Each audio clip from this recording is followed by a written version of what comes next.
Ese es el sentido de la corriente, ese es el sentido de circulación. Entonces, tenemos acá un conductor, entonces la corriente pasa así. Esa corriente, perdón, ese conductor tiene una impedancia eléctrica, es decir, una resistencia. Entonces, si tiene mayor resistencia, ¿qué va a pasar? Esa corriente va a tener dificultad para pasar. Por eso es que en las prácticas de laboratorio que hacíamos, si queríamos encender, por ejemplo, un foquito, un LED, le poníamos una resistencia antes de llegar al LED. ¿Para qué? Para que no se queme. Porque ese LED no soportaba tanta corriente. Le poníamos la resistencia eléctrica antes y entonces impedíamos que pase el total de la corriente y que pase la corriente suficiente para que se encienda el LED. ¿De acuerdo? En el foco, ¿qué pasa? En el foco común y corriente, el doméstico, trabaja con electricidad, bueno, refiriéndome a los focos, los antiguos, ¿no? Los incandescentes, no a los focos LED. El foco ya tiene dentro una resistencia, ¿no? ¿Se acuerdan cuando nosotros cogíamos el foco y mirábamos ahí que había como un alambrecito dentro? ¿Ya? Y cuando se rompía ese alambrecito, ¿qué hacíamos? Se quemaba el foco. Esa es la resistencia eléctrica en el foco. ¿Ya? Cuando el foco tenía mayor intensidad, era cuando esa resistencia era pequeña. Entonces, ¿qué causaba la corriente? Causaba que se genere mayor luminosidad. Y es lógico, si nosotros tomamos esta fórmula, ¿sí?, y aumentamos la corriente con una resistencia fija, ¿qué va a pasar? El voltaje también va a aumentar. Si yo aumento la resistencia, en cambio, con una cantidad de corriente específica, ¿qué va a pasar? El voltaje baja. Y si nosotros llegamos a esa asociación a un foco, se aumenta o se disminuye la intensidad del foco, la luminosidad. ¿Preguntas ahí? Pues la resistencia ya vimos. Aquí tenemos el ejemplo que les decía. Digamos que este es el voltaje que tenemos acá, hay el voltaje aplicado. Acá tenemos la corriente, que es el que quiere pasar para el otro lado, y la resistencia es justamente la dificultad que nosotros le metemos para que pase esa corriente del otro lado. Creo que ahí está bastante claro.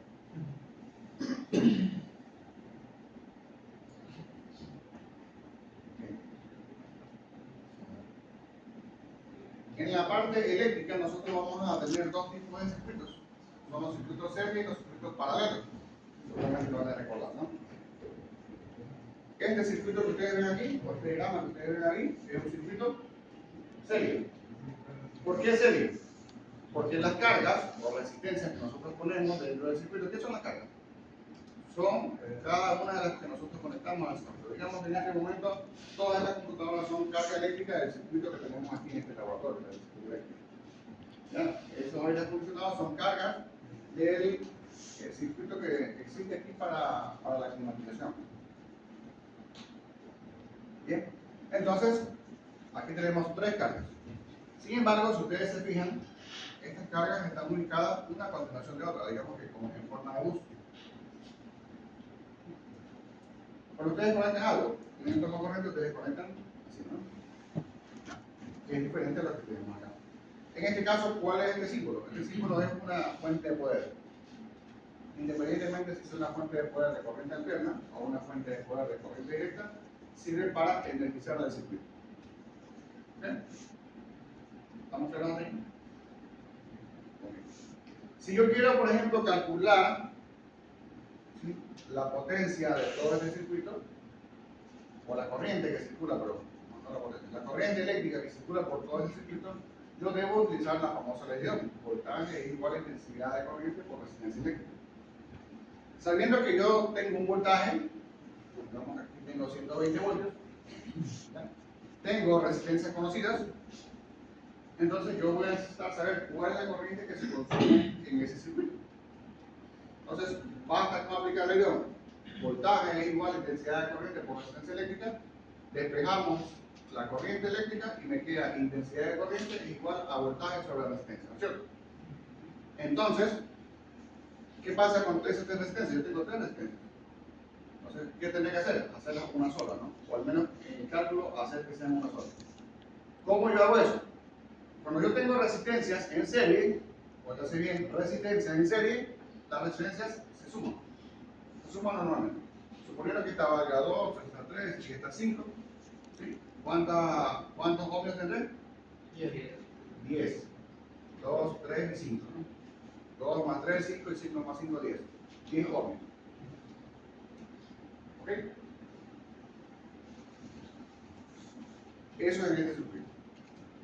¿Qué va a pasar con el voltaje? Tengo una fuente de voltaje aquí, pero esta carga, asumiendo que es un foco, ¿cómo se va a encender? Yo puedo probar voltaje, el voltaje se puede en paralelo por si acaso, ¿no? Pongo el multímetro aquí y tendré un voltaje. Al voltaje también se lo conoce como caída de tensión. Ahí tendré una caída de tensión. Ahora, si yo tengo esta resistencia que vale 2 ohmios con una fuente determinada, yo voy a tener aquí un voltaje, acá tendré otro voltaje y acá tendré otro voltaje. Asumiendo que todos sean focos, ¿cuál tendrá más luminosidad? ¿Cuál? Este. Efectivamente, porque tiene la impedancia menor. ¿Sí? Es decir, por él va a circular mayor corriente. ¿De acuerdo? Sí. Ahora, tómese en cuenta que cuando nosotros medimos voltaje en R1, voltaje en R2 y voltaje en R3, la suma de esos voltajes debe ser igual al voltaje de la fuente de alimentación. No puede ser ni más ni menos. Si le salió más o menos, está mal hecho el cálculo. Algún error debe tener. ¿De acuerdo? ¿Pregunta, señor? Seguimos.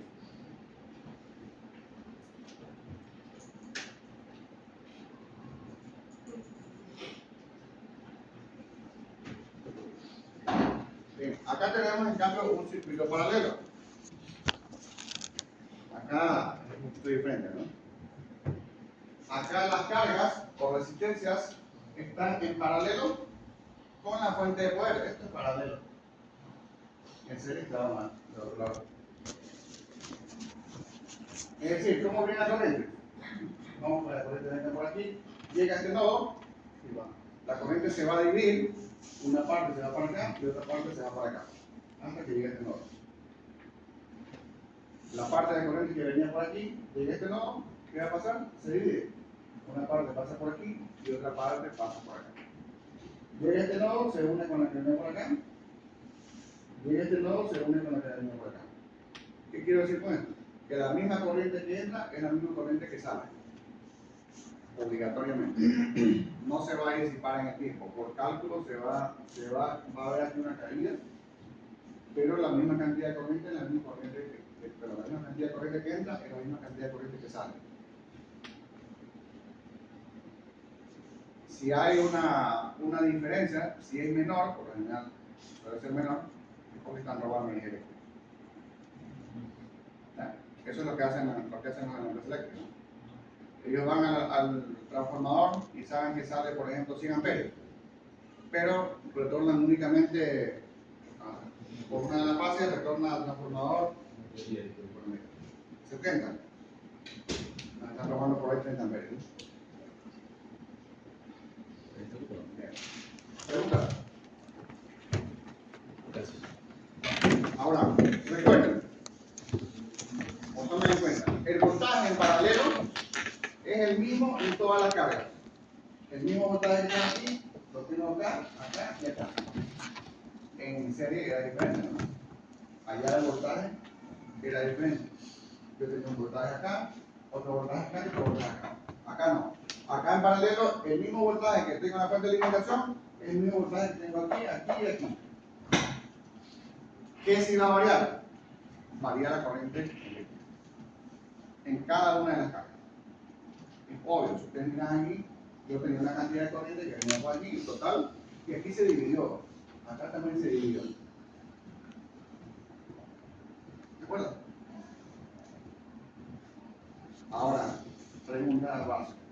De estos dos circuitos, ¿cuál es el que nosotros utilizamos para todo? En realidad se utiliza el paralelo. El paralelo, correcto. ¿Sí? ¿Por qué? Porque si te fijas, tienes por un lado una fase y por el otro lado tienes un neutro. ¿Ya? Entonces, por acá tienes, supongamos que esta sea la fase y por acá sea el neutro, entonces estás en paralelo. Y también porque justamente tú tienes en cualquier toma corriente la misma cantidad de voltaje. Entonces, eso te da la clara idea de que este circuito que nosotros utilizamos es paralelo. ¿Cuándo se utilizan entonces por aquí si tienen circuitos en serie? ¿Se acuerdan los poquitos de Navidad que existían hace años? No, eso era en serie. ¿Se acuerdan que seguramente no? A ver si hay algunos por ahí. Algunos de nosotros, seguramente nuestros padres nos ponían antes de Navidad a arreglar o a desenredar y a hacer que enciendan una parte de los focos, ¿no? De los focos de Navidad. Y entonces nosotros nos daban ahí una cantidad de focos y nosotros estábamos saco un foco con otro foco. Encendía, ok, ya está, arreglado. ¿Ya? ¿Por qué? ¿Qué pasa si yo retiro este foco? Todos los focos están encendidos. ¿Qué pasa si yo retiro este foco? ¿Por qué se apaga? Porque la corriente que venía por aquí no tiene por dónde pasar. Porque el circuito está abierto. ¿Qué pasa aquí? Si yo retiro este foco. ¿Qué sigue funcionando? R1 y R2. ¿Qué pasa con R3? Obviamente no funciona. Este está desconectado, entonces solamente quedan funcionando R1 y R2. Digamos que no afecta. Allá sí, complicadísimo, ¿no? Si es que se me quema cualquier foco, el primero, el último, el del medio, igual el circuito deja de funcionar. Da lo mismo que la corriente se caiga al inicio, a la mitad o al fin. ¿Preguntas? ¿Me preguntan? Sí.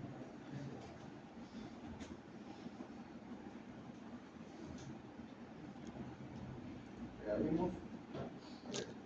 Antes de seguir con esto, recordemos que nosotros tenemos dos tipos de voltaje. ¿Sí? ¿Han escuchado el voltaje AC y el voltaje DC?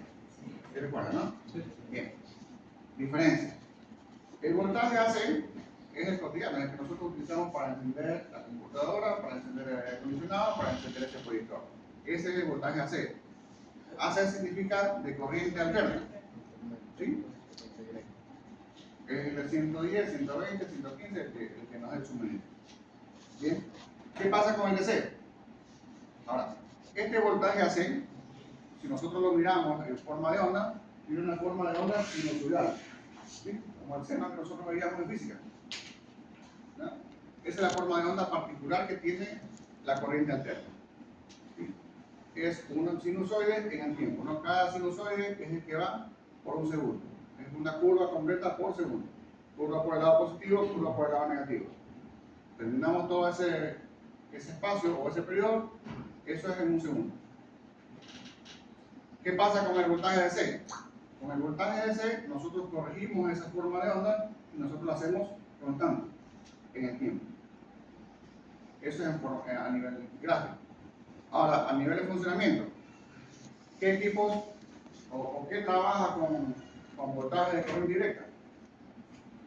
Hacia adentro de los dispositivos. Por ejemplo, esta pantalla tiene una alimentación de 120 voltios, pero eso llega hasta ¿dónde? Llega hasta la fuente de poder. La fuente de poder se encarga de convertir ese voltaje de corriente alterna en un voltaje de corriente directa para que funcionen los elementos electrónicos. Dicho de otra manera, los elementos electrónicos son aquellos que trabajan con voltaje de corriente directa. ¿Sí? Los eléctricos, completamente, son los que trabajan con voltaje de corriente alterna. ¿Preguntas ahí? ¿Entendieron? ¿Un motor puede funcionar con DC? Hay motores que son AC y hay motores que son DC. Los motores AC son los que por lo general tienen mucha potencia. Por ejemplo, un motor para abrir una puerta, una compuerta.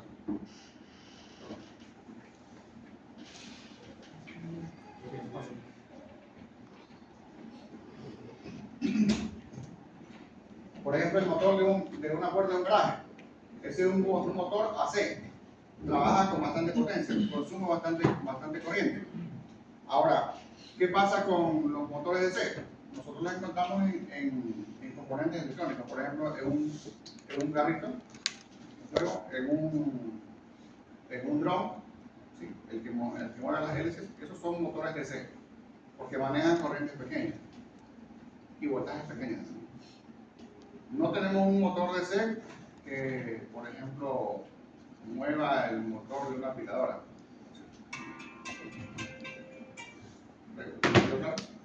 ¿Respondimos a su pregunta? ¿Alguien más tiene alguna pregunta? Bien. Vamos a ver cómo se genera la corriente eléctrica desde que, bueno, llevando esto a la realidad ecuatoriana. Voy a apagar la luz por decirlo.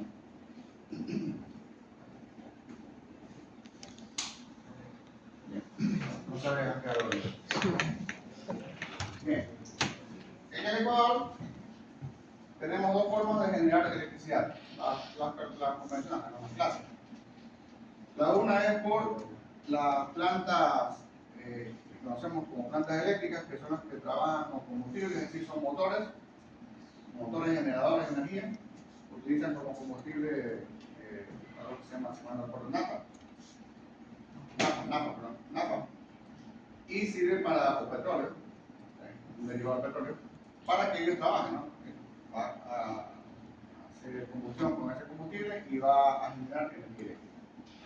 Y la otra son las plantas hidroeléctricas, es decir, nosotros hacemos represas y en esas represas nosotros colocamos unos generadores y esos generadores se van a mover a causa de ¿quién? A causa del caudal hídrico que nosotros tenemos en los ríos.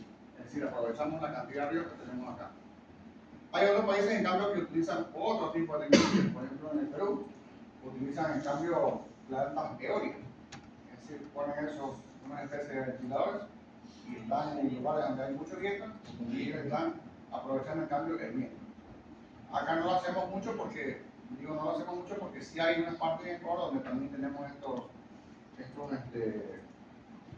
estas plantas, porque no tenemos tantos llanos. En cambio, en Perú existen muchos llanos y ellos aprovechan mucho el viento. Acá en cambio nosotros aprovechamos porque no hay mucho río. ¿Sí? Bien. ¿Cómo funciona esto? En cualquiera de los casos, el principio es el mismo, ¿sí? A partir de que nosotros tenemos un generador. El generador se parece mucho a un motor. ¿Cuál es la diferencia entre un generador y un motor? El motor es consumidor de energía y el generador, como su nombre lo indica, genera energía. ¿Okay? ¿Genera energía a partir de qué? A partir de algo físico, que podría ser agua, movimiento o tal vez también electricidad. Nosotros, por ejemplo, en el principio básico que nosotros tenemos en el campo, cuando no existe la electricidad,